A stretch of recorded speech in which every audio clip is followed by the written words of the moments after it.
नमस्कार।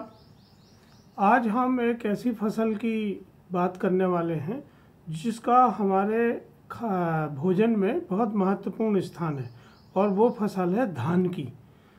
आप जानते हैं कि जो विश्व की जनसंख्या है उसको पेट भरने में जो सबसे बड़ी फसल योगदान दे रही है वो है धान।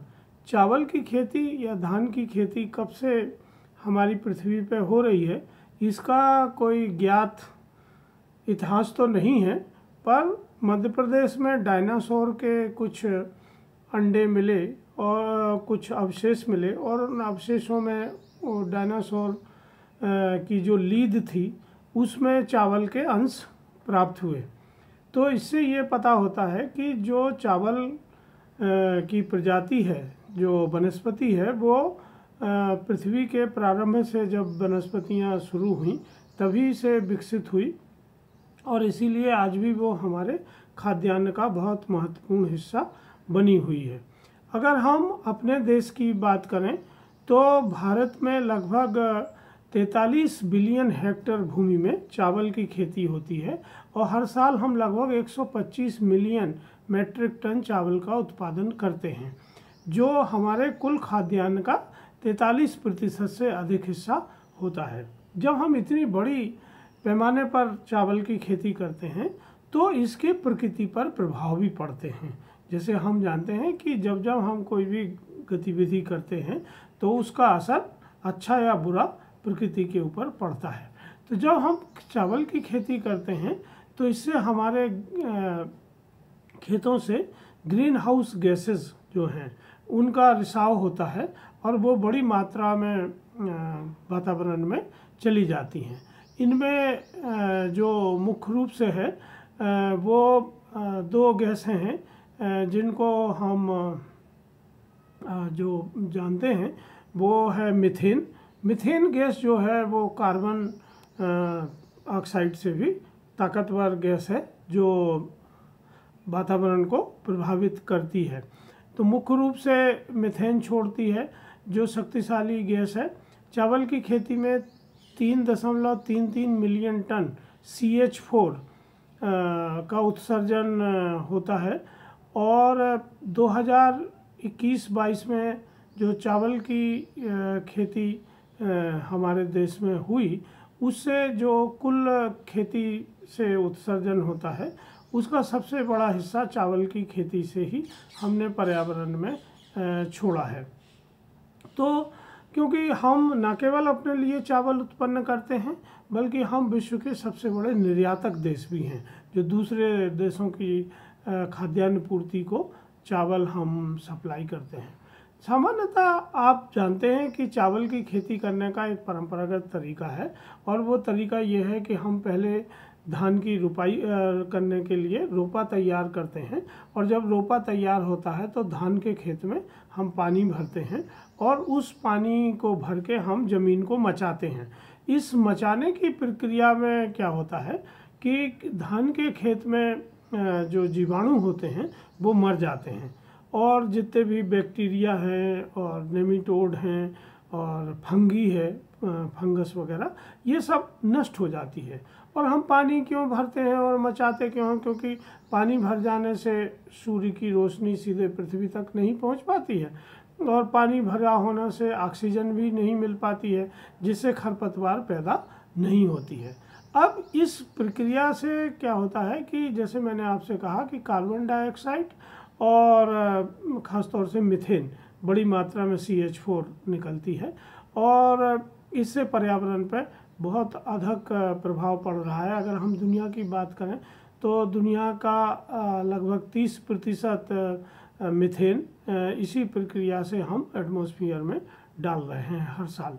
तो परंपरागत खेती को बदल के यदि हम इस प्रक्रिया में थोड़ा बदलाव लाते हैं और इस चावल की खेती में रोपा ना लगा के और खेत में पानी न भर के अगर हम इसको सीधे खेत की जुताई करते हैं और जुताई करके वहीं धान बो देते हैं तो भी हमें उतनी ही उपज प्राप्त होती है जितनी हमें पौध लगाने से होती है। इसके लिए बहुत सारे लोगों ने बहुत सारी तकनीकों का विस्तार किया है, विकास किया है। और इसमें जो सबसे पॉपुलर तकनीकी हमारे यहाँ है, जिसको हम कहते हैं सगुणा चावल तकनीकी की खेती। और इसका विकास जो है वो महाराष्ट्र में किया गया, जिसमें लगभग जीरो टिलिंग फार्मिंग की पद्धति को अपनाया जाता है। और इसमें एक लोहे का उपकरण होता है जिससे छेद करके उसमें चावल बोए जाते हैं और इससे बराबर की दूरी पे चावल के पेड़ उगाते हैं और उनकी बढ़भार भी अच्छी होती है। तो इस पद्धति से जब खेती की जाती है, इसको श्री पद्धति भी कहते हैं, SRT पद्धति है।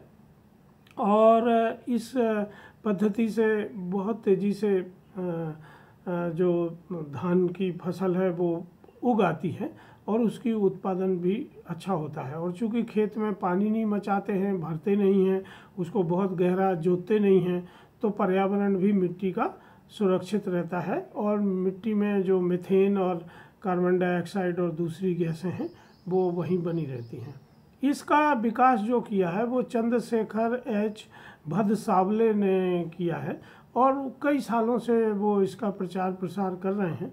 और अभी भारत सरकार और राज्य सरकारें भी इस पद्धति को बढ़ावा दे रही हैं।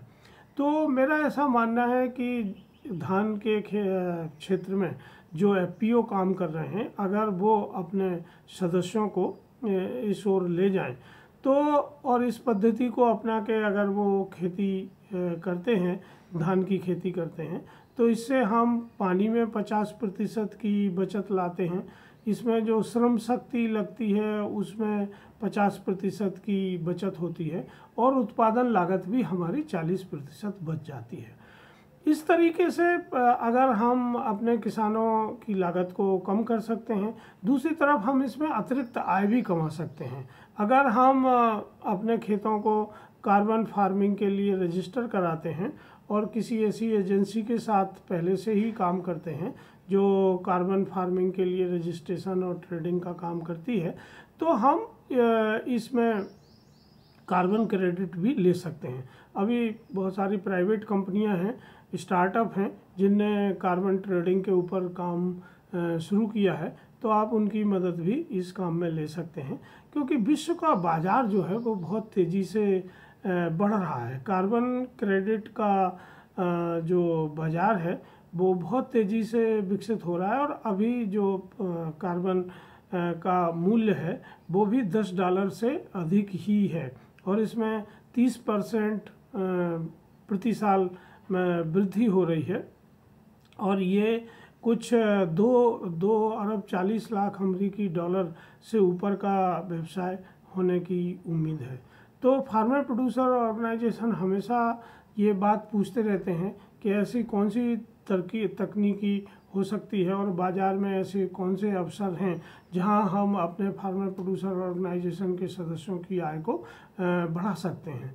तो मेरा सुझाव ये है कि अगर हम कार्बन ट्रेडिंग के ऊपर जाते हैं, हालांकि ये क्षेत्र अभी हमारे देश के लिए बिल्कुल नया है और अभी इसमें प्रारंभिक कार्यवाही ही हो रही है और कंपनियों ने ऑलरेडी काम शुरू कर दिया है, तो मुझे उम्मीद है कि अगर आप इस ओर अपने सदस्यों से बातचीत करें, डायरेक्टर्स के साथ आप मीटिंग करें और आगे अगर हम इस तरह की तकनीकी को अपना के खेती करते हैं जिसमें कार्बन उत्सर्जन को हम कम कर सकते हैं और कार्बन सीक्वेंसिंग को बढ़ा सकते हैं, तो निश्चित ही हम अपने सदस्यों को अतिरिक्त आमदनी दे सकते हैं।